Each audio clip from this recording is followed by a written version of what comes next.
komaisha kana uchikwanisa kutenda aita umikile mbari wekutrap nation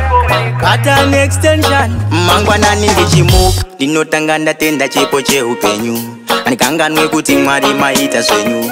zuva rabuda nhasi ndiri mupenyu inyasha dzenyu hatina musha panyika ririko zuva rekushayika ziva munhu wese anotama panyika usakanganwe kunamata seri kwekuva kuna munamato saka namata uchakwanisa kana uchikwanisa kutenda ndibatsire kutenda ariko wekudenga ndiye anochengeta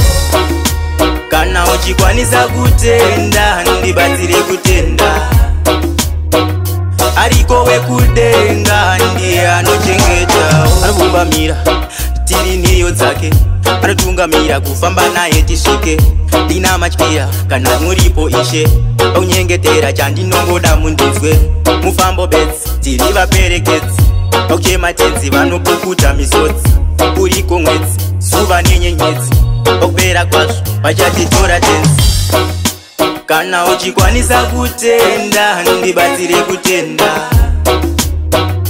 ariko wekudenga ndiye anochengeta